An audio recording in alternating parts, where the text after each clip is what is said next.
José foi beneficiado muito cedo com o dom da fala e do andar.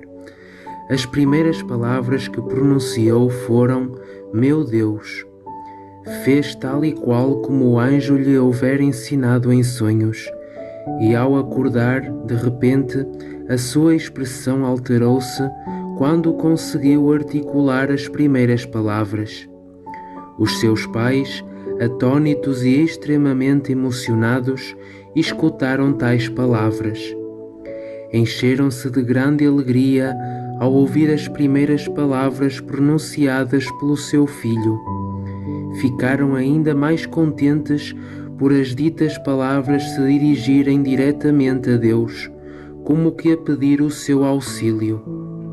José estaria destinado a usar essas mesmas palavras vezes sem conta ao longo da sua vida, e tudo isto fazia sentido, pois, afinal de contas, ele tinha-se dado completamente a Deus e era inteiramente seu. Sempre que ouvia os pais referirem-se ao Deus de Abraão, Isaque e Jacob, ele gostava de acrescentar: e também o Deus de José. Dizia isto com tanta convicção e tanta graça para a sua tenra idade que os pais ficavam simplesmente maravilhados.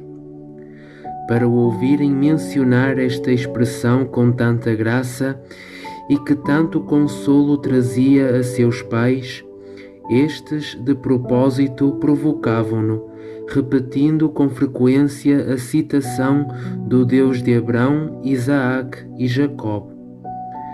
As saídas do pequenino, quando exclamava "e também o Deus de José", eram feitas com tal devoção que era por demais evidente para a criança que Deus significava todo o seu sumo bem, objeto único dos seus afetos e prazeres, e que não tinha mais nenhuns outros pensamentos ou afetos a não ser para ele.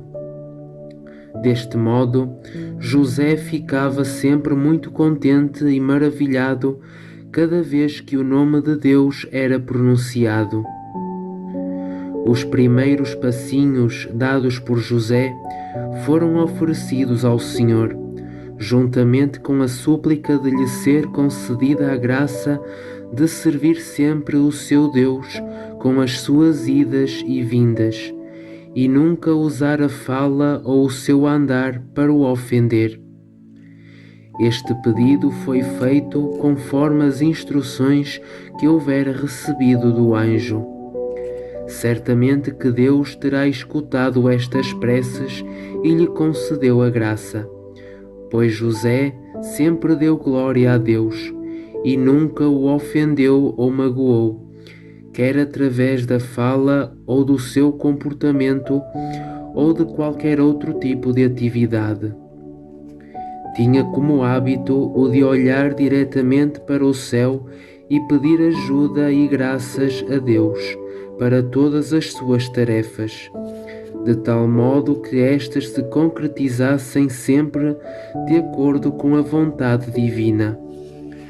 José assim fazia sempre que se preparava para comer, dormir, falar ou ir a algum lugar.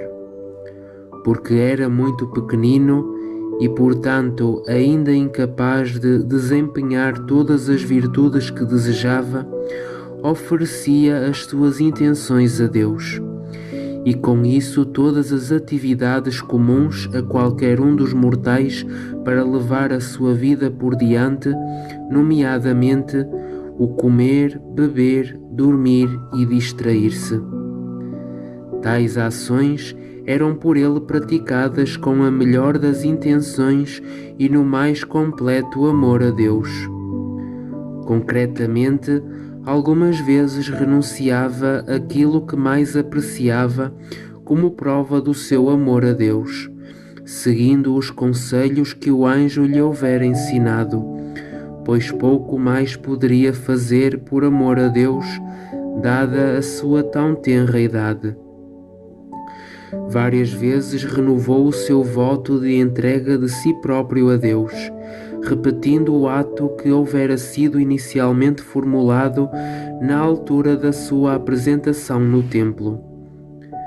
Uma vez que Raquel percebeu, através destes atos, das excepcionais capacidades espirituais do seu filho, começou a instruí-lo na prática de vários atos de devoção a Deus, segundo o costume dos hebreus. José ficou delirante com tais práticas e aplicou-se de tal maneira bem na sua execução que fez com que não só a sua mãe, mas também todos os que o escutassem ficassem admirados.